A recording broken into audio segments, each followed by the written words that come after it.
Te tātou te tangata, ki te kaupapa o te hui nei, ki te kaupapa o te rangi nei, mauri ora ki e tātou katoa. Bind above, bind below, bind within, bind beyond, and bind us to the purpose of our meeting and the purpose of our day, and breathe some life into all of us.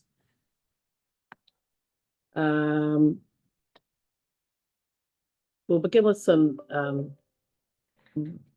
introductions and then just outline the process with you around how it happens. So I'm Chris Hill, I'm chair of the subcommittee, and I'm a Golden Bay Ward councillor for Tasman District Council, and I'm chair of the Environment and Regulatory Committee, which is how come I chair the subcommittee. Yeah. I'm Shane Bruins, I'm the regulatory manager. Just sitting here as an observer, two staff members. Kip Mailing, Richmond Ward Councillor, and I chair the Policy and Strategy Committee, and I'm a member of this committee. Kia ora, Shannon Green, I'm the team leader for regulatory support. Could you? Hi, I'm Brian. I'm just here to stand up for my dog, pretty much. Yeah. Speak for him, but he can't speak for himself. I'm Elaine Stevenson, so I'm here to take the minutes. I'm the governance manager here at council. Kia ora, Brian. I'm Sandy. Hi. I've spoken to you on the phone. Councillor Kennemaltz, could you introduce yourself, please? Good afternoon, everyone. Mike Kennemaltz, Ward Councillor, Motory Waimea. Thank you. So the three people on the hearing group, the committee, are me and Kit and Mike. Yeah. So the rest of the people here are staff that are supporting the process. Okay, So it's us three that make the decision. the And final decision. Yeah. yeah, and Max is here from the media. So this is open to the public, and what we say here can be reported. Mhm.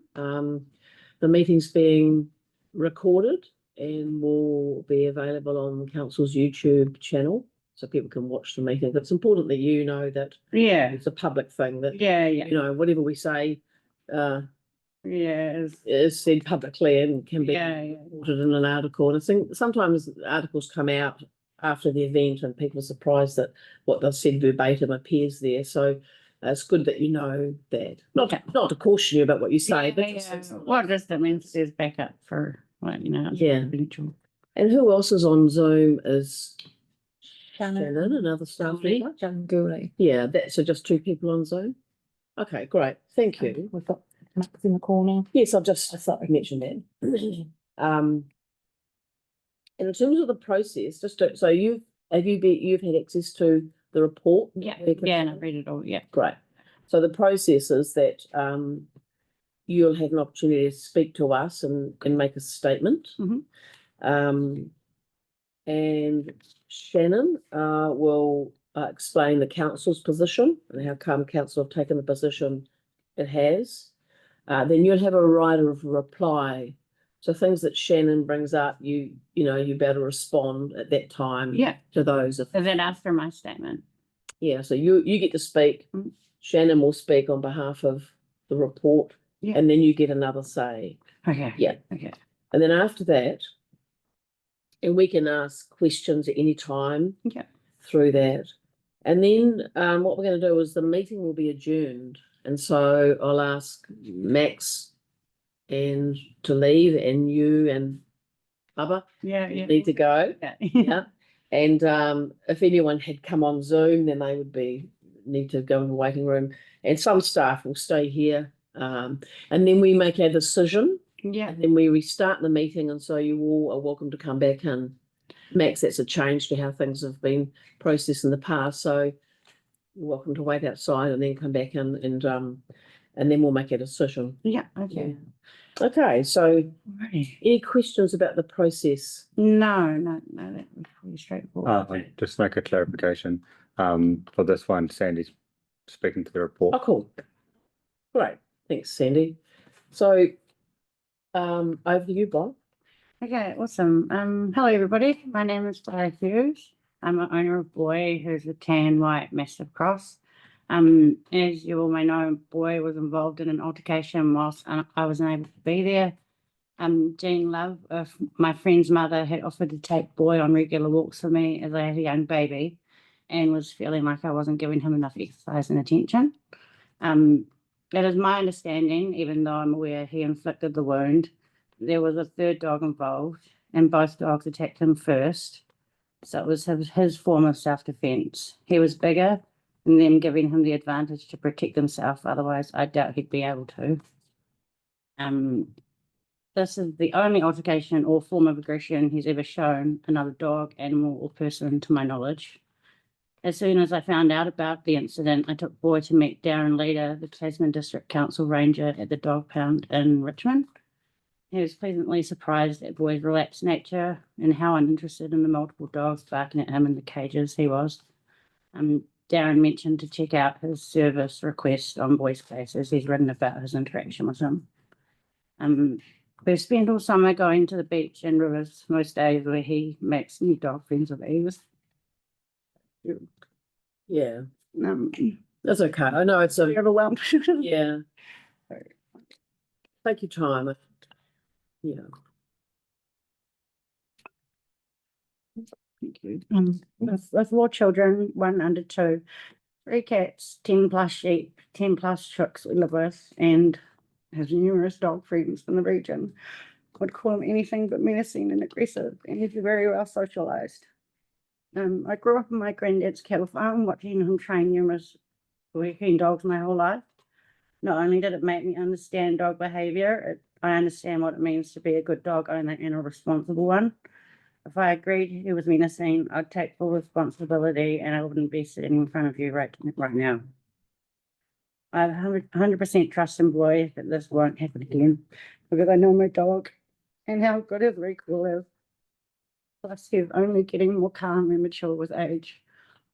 I'm worried at how much his quality of life will be affected if this classification goes through because of how well behaved he is and sweet. And this punishment will confuse and stress him out when he rarely does anything wrong. I believe had I been there that day, the outcome would have been much different. And I want to send an apology to Franklin and his owners. And again, I really hope you reconsider. Thank you for listening. Thank you. Any questions, councillor Mayland? Just one. I just want you to confirm that Boy was not on a lead at the time. No, he wasn't. No.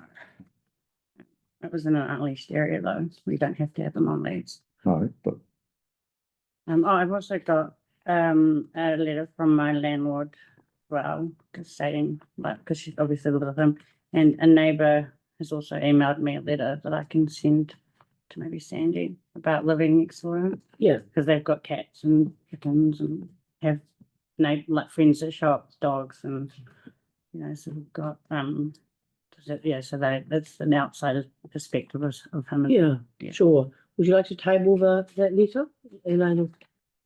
We'll look at that when we adjourn. Councillor Kinnemont, do you have any questions? I do. Can you hear me? Yeah. Okay. Thanks very much for coming in today, and it's always an emotional topic about dogs, and having had a few myself over the years. Is Boy kept on a lead or in a kennel at his normal house or residence? No, I don't keep him on the leader or kennel. And so when other people arrive at the residence in the vehicles or walking, he has full access to them? Yeah. And where does Boy reside now? With you or with Yeah, he's with me. Yeah, at my at 2264 West Bank Road. West Bank Road.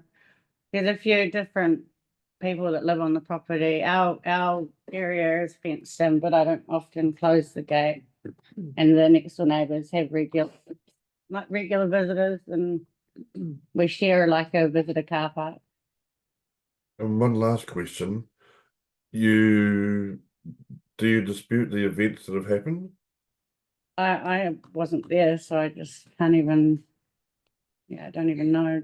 I believe what Jean said because obviously I know her, and I haven't actually talked to the other ladies or even seen photos of the dog's wounds or anything. Okay. Thank you very much. Thank you. And you've read the account from Yeah, Lillian, the Lily. owner of Franklin. Yeah.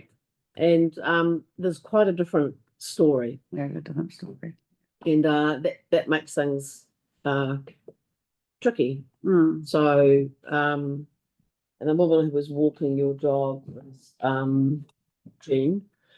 And so she's saying that he's off leash, goes towards them, they start barking and attack him, and he runs into the bushes. And yet their version is quite different to that. Yeah. Can you give any account of why there's such different stories about what happened? I do know that when I got to Jane, she was really shooken up because she had cuts all over her hands and she had a bite on her face because she was trying to break them up. And if it was like, and shit, that was both of the dogs like going at each other kind of thing. So I think she might have had to get a stitch, or she had a bandaged up hand anyway. And the ladies just didn't help her. Trying to get the dogs apart. Yeah, they weren't doing anything. And she had visible wounds on her face and on her hands. So I don't know why they hadn't helped. And as far as you know, it's difficult because you weren't there, isn't it? Yeah. That the other two dogs were on leash. Do you know Yeah. if they stayed on leash or they had a hold of them? She said that they had full extended leashes. Mm. So and she also said that they admitted their dogs had just been in another altercation with another dog on the walk. And that's why they put them on leave. Okay, because they've been off leave before that. Yeah. That's what you understand. Yeah. Okay. Yeah. That's what she'd written in her report as well, and what she told me. Yeah. Yeah. Okay. Thank you. So I'm going to hear from Sandy. Yes. Sandy will speak to the report, and then you'll get to have another say. Okay. So what I did was I got the reports from the dog control staff that had taken the statements and spoken to the parties involved. And pretty much with what's written in the statements was that Boy was off lead and the other two dogs were on lead, and Boy has had an interaction with one dog called Franklin and dragged him into the bushes and inflicted wounds on him. So based on that, I looked at the dog's history, Boy's history, and noted that there was no previous reports of aggression or actually any complaints against Boy. So to keep the public safe, I decided that the best course of action would be to classify the dog as menacing, which was the lower end of what we could do under the Dog Control Act.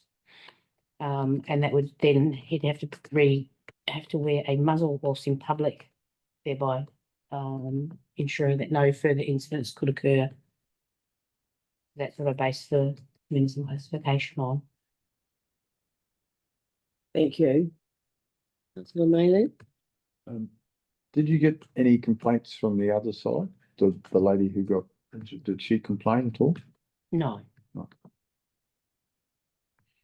So she wrote in a statement saying what she did. Yeah. But she didn't actually put in a complaint about the injuries that she received. Yep. And she received those, as I understand it, and trying to break up. That's what I've been led to believe. Yeah. Anything further? No. Councillor Kennemont? No.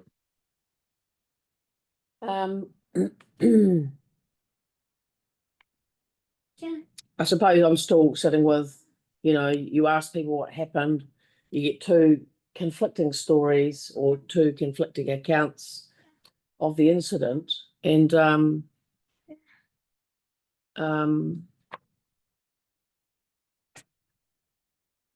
suppose I'm asking for the reason why the position's been taken that it has.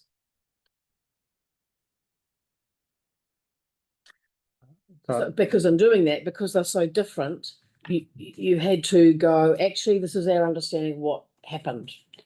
So what we do know is that we reviewed this case together. What we do know is that both statements said that Boy was off lead. Both statements said that the other dogs were on lead, and that that's sort of where they diverge. The instigator changes depending on statement, but what we do have is wounds on Franklin that required vet treatment, which would lead us to believe that even depending on the instigation, we don't know, but we do know that he ended up worse off and that the attack was quite severe to require that level of treatment. We didn't think that anything further than menacing was required because there's been no complaints of him wandering. There's been no complaints of aggression in the home. It's just this incident, isolated incident outside of the home. But because of severity, we do need to look at the public safety and keeping that safe and protected. So muzzling while in public, but otherwise no more further restrictions. And there can be further restrictions, so it's like the least. It is the lowest, yeah. We've there's also the opportunity for us to require neutering, which we haven't done, as well as we can step into dangerous classification, which is lead, muzzling, fencing. It's a whole lot more dangerous. We didn't see that as fit for this case. Okay, thank you. So you get a right of reply, Brian? Is there any way that I'm able to see, like any photos of the dog's scars or anything like that, or the wounds that he endured?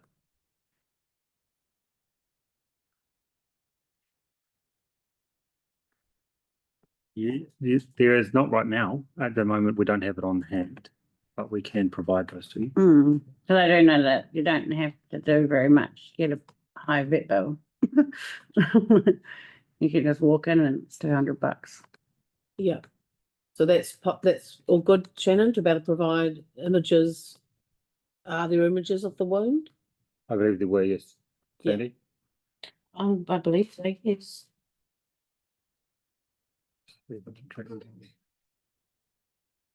And got the receipts from the vet here in terms of. And so Fern, Jane, sorry, Fern, she paid for like $400 worth of it, I think. Yeah. And then because they told her it was 800, and then she went there to go and like she wanted to talk about her wounds with the lady, and they never got back to her, and she found out that the actual fee for it was a lot less than.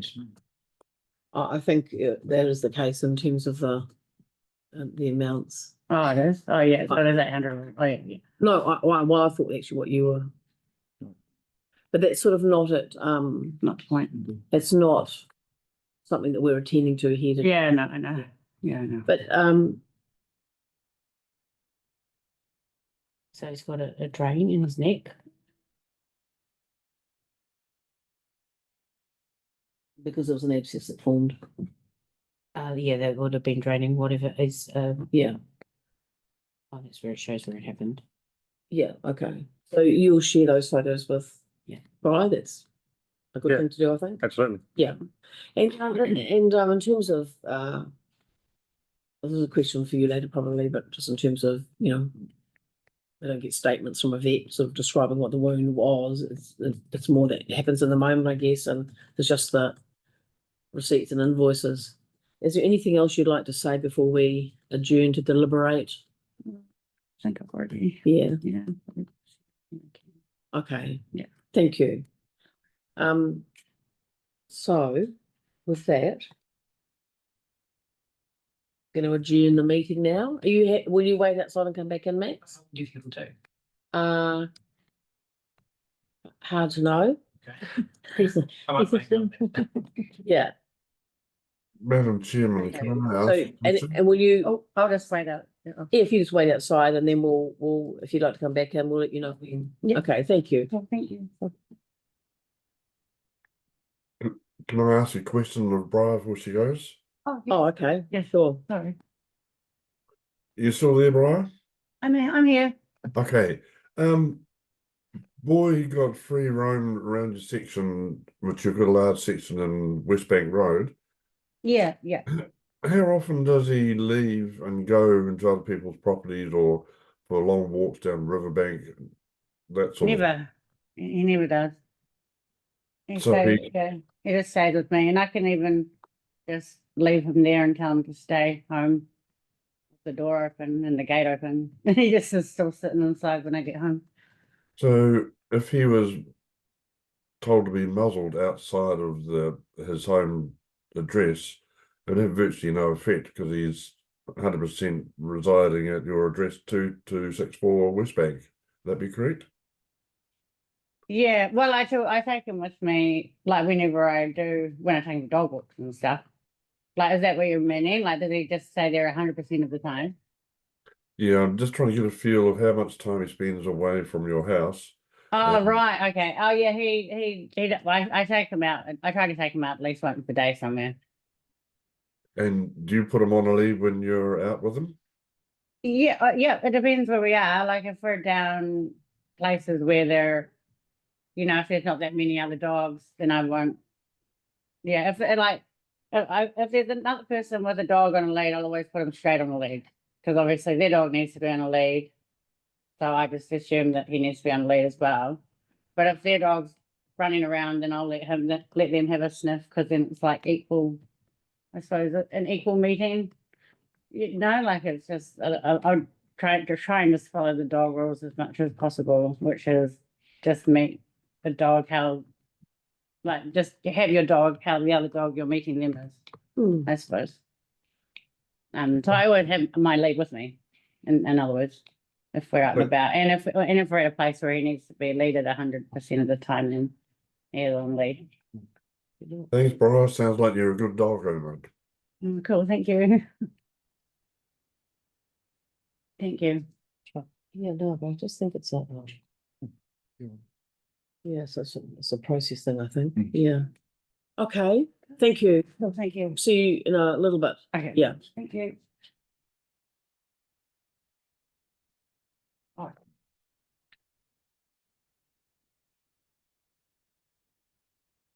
Yeah.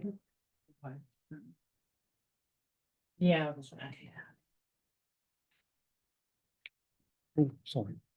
That was not intentional. Only committee members can Yeah, ask the yeah. questions, but what were you thinking to ask? What's the dog's response to being called back and the dog is off lead? Yeah, I think if we have that in our I think in the, investigation notes. She did say that she had good recall. She did say she had He's good. still going on Zoom. so who's on Zoom? Shannon Gurley. Do you want, Oh, I don't know. I just. hopefully we need to stop. One of the reconvening the meeting. So the resolution in front of the three panel committee members is that the Animal Control Subcommittee receives the menacing classification appeal report, and two, either upholds the menacing classification for boy owned by Briar, or we rescind, turn it over the menacing classification for boy. So somebody of the committee needs to move a resolution there. I'm happy to move that we uphold the menacing classification owned by Brian Lee Hughes. Councillor Kinamont. I'll second that. Okay, and so then I need to put the resolution. So all those in favour, please say aye. Aye. Aye. So that's passed. Does that mean? That means that the menacing classification stays. Yeah. Yeah. Thank you. And you will get a formal letter. Yeah. Advising you. Okay. Was I still not able to see the photos of the other dogs? Did you want to have a look at them now? Maybe or- now, we have it. Yeah, I'll put it down. Where did I? I mean, primarily Briar, it's that there's been it has bitten, and it's, to ensure that that doesn't happen again out in public. So he's got a drain in there, so there's been some sort of an injury to the dog's neck. And the vet has put a drain into it just to let the fluids, bacteria out. That's the only photo I've got. All those two ones. Yeah. You're not much more info on the actual. No, I don't have a vet report to say anything further, just the ones that were sent through, the redacted ones that were sent through to you. Yeah, okay. No worries. We are suggesting that, we do hear from a vet about the wounds that animals receive. in Yeah, future going hearings. forward. Oh, okay, yeah. Alrighty then, okay, Appreciate you coming in. okay, thank you, everybody. Thank you. Thanks.